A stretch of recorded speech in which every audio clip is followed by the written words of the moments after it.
යකතුන්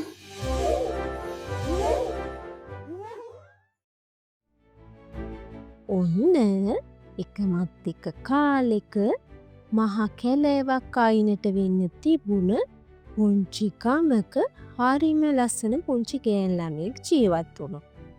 ගමේ හැමෝම එයාට ගොඩක් ආදරේ කළා.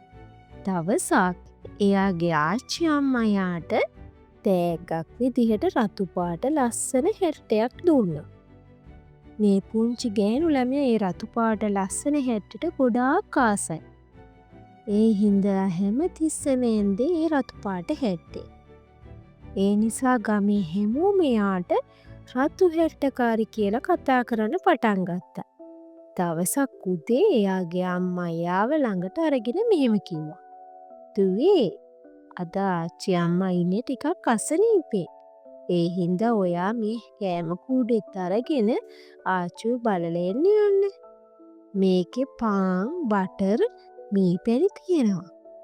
හැබැයි පුතේ පරිස්සමෙන් යන්න ඕන.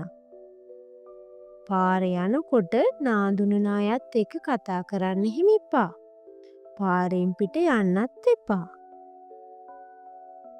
රතු හැට්ටකාරි හා කියලා පොරොන්දු වුණා. එයා එයාගේ ලස්සන රතු හැට්ටෙත් ඇඳගෙන කෑම කූඩෙත් අරගෙන සතුටින් කැලේ මැදින් යන්න පිටත් වුණා. කැලේ හරිම ලස්සනයි.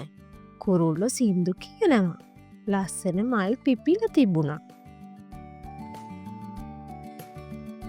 ඔහොම යනකොට එකපාරටම ගස් අතරින් ලොකු වෘකෙක් මතුවුණා.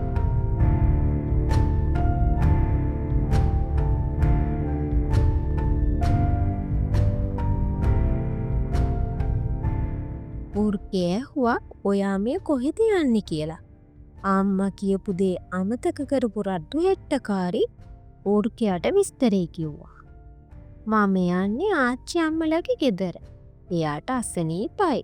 ඉතින් මම මේ කෑම ගෙනියනවා." මේ කහපු කපටි වෘකයාට නරක අදහසක් ආවා. ඌ කිව්වා, "ඉතින් ඔයා ඇයි ආච්චිට දෙන්න මේ ලස්සන මල් කඩාගෙන යන්නේ නැත්තේ? එයා ගොඩක් සතුටු වෙයිනේ." ඒක හොඳ අදහසක් කියලා හිතපු රතු හැට්ටකාරි පාරෙන් ඉවත් වෙලා ගිහිල්ලා කැලේ ඇතුළටම ගියා ලස්සන මල් කඩන්න. මේ අතරේ වෘකයා වේගෙන් දුවලා ගිහින් ආච්චි අම්මගේ ගෙදරට ළඟා වුණා. ඌ දොර තට්ටු කරලා රතු හැට්ටකාරගේ කටහඬින් කතා කරලා ආච්චිව රවට්ටලා දොර ඇරගත්තා.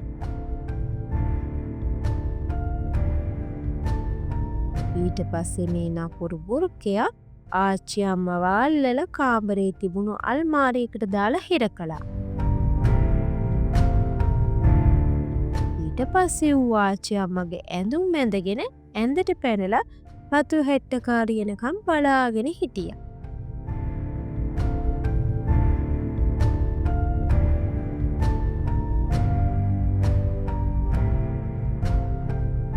ටික වෙලාවකින් රතු හැට්ටකාරි මල් මිටියකුත් අරගෙන ඇවිත් දොරට තට්ටු කළා. වෘකයා හීන් සේරුවේ කිව්වා "ඉතුලට එන්න" කියලා. එයා ගේ ඇතුළට ගිහින් ඇඳ ළඟටම ගියා. ඒත් එයා දැක්ක ආච්චි අම්මා වෙන්ද වගේ නෙමෙයි. ටිකක් අමුතුයි කියලා.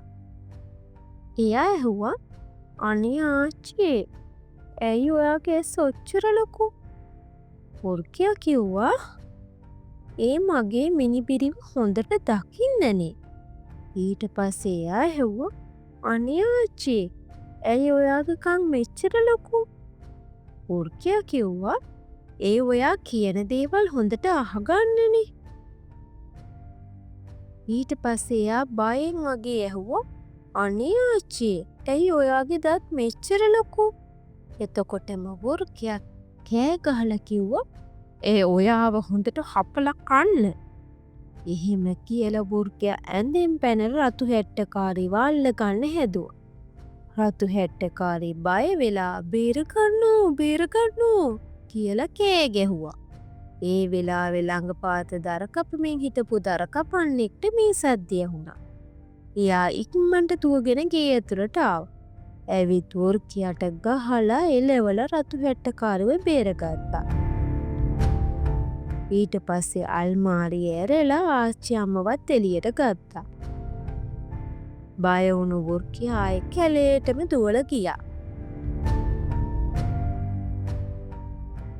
රතු හැට්ටකාරි ආච්චි අම්මා බදාගත්තා.